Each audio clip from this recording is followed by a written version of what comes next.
Tel Aviv luluh lantak dihajar rudal Iran. Keberadaan Netanyahu dicari.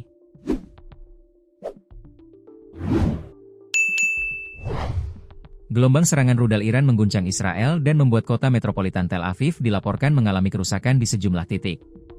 Ledakan keras terdengar sepanjang malam ketika sirene serangan udara meraung-raung, memaksa warga berlarian menuju bunker perlindungan. Serangan tersebut menandai salah satu eskalasi paling serius dalam konflik terbuka antara Iran dan Israel dalam beberapa tahun terakhir. Sejumlah laporan menyebutkan beberapa rudal balistik berhasil menembus sistem pertahanan udara Israel dan menghantam kawasan strategis di sekitar Tel Aviv. Kota yang dikenal sebagai pusat ekonomi dan teknologi Israel itu mendadak berubah menjadi wilayah siaga perang. Tim penyelamat langsung dikerahkan ke berbagai lokasi dampak untuk mengevakuasi korban dan menangani kerusakan bangunan. Rekaman video yang beredar di media sosial menunjukkan kepulan asap tebal membubung dari beberapa titik di kota tersebut setelah rudal menghantam daratan. Situasi semakin dramatis ketika salah satu serangan dilaporkan menghantam fasilitas energi strategis Israel. Dampaknya, sebagian wilayah di Tel Aviv mengalami pemadaman listrik besar-besaran. Target utama yang disebut-sebut terkena dampak adalah pembangkit listrik besar di wilayah pesisir Israel. Gangguan pada fasilitas tersebut memicu efek domino terhadap pasokan energi nasional. Akibatnya, sebagian kawasan Tel Aviv dilaporkan mendadak gelap gulita pada malam hari.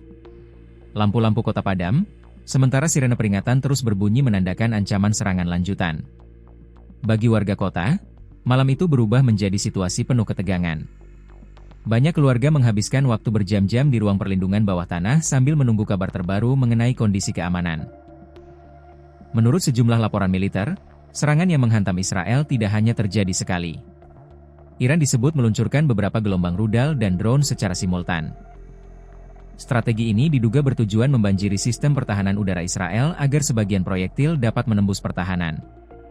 Israel sendiri memiliki beberapa sistem pertahanan udara berlapis seperti Iron Dome, David Sling, dan Arrow yang dirancang untuk mencegat berbagai jenis ancaman udara. Namun ketika serangan datang secara bersamaan dalam jumlah besar, sistem tersebut dapat mengalami tekanan berat. Analis militer menyebut metode serangan seperti ini kerap digunakan untuk meningkatkan peluang rudal mencapai target. Di tengah situasi yang mencekam di Tel Aviv, perhatian publik juga tertuju pada keberadaan Perdana Menteri Israel Benjamin Netanyahu. Di media sosial dan berbagai forum diskusi internasional, muncul berbagai spekulasi mengenai lokasi Netanyahu saat serangan rudal terjadi. Beberapa rumor yang beredar menyebutkan bahwa Netanyahu tidak berada di Israel dan disebut-sebut berada di luar negeri. Bahkan ada yang mengklaim ia berada di Jerman. Namun hingga kini tidak ada konfirmasi resmi yang membuktikan Netanyahu benar-benar bersembunyi di luar negeri. Pemerintah Israel tidak mengeluarkan pernyataan yang membenarkan rumor tersebut. Sejumlah analis menilai kabar tersebut kemungkinan besar merupakan bagian dari perang informasi yang kerap muncul di tengah konflik besar. Dalam situasi perang, berbagai narasi sering beredar untuk memengaruhi opini publik. Sumber resmi pemerintah Israel menyatakan Netanyahu tetap memimpin koordinasi keamanan nasional bersama pejabat militer dan intelijen.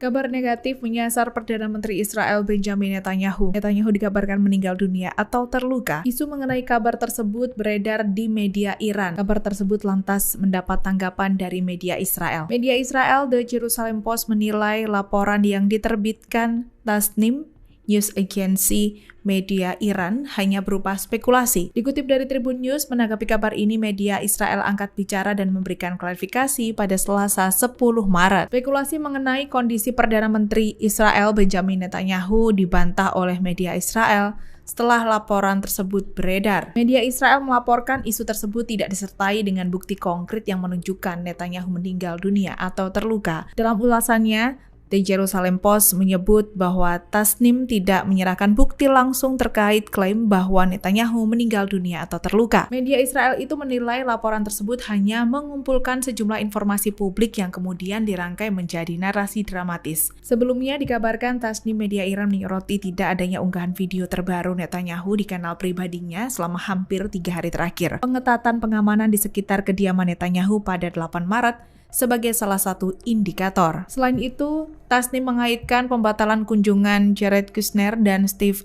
Witkoff ke Israel dengan situasi tersebut. Sebelumnya, Netanyahu dilaporkan sempat melakukan percakapan telepon dengan Presiden Prancis Emmanuel Macron. Meski demikian, media Israel tidak menjelaskan kondisi Netanyahu saat ini.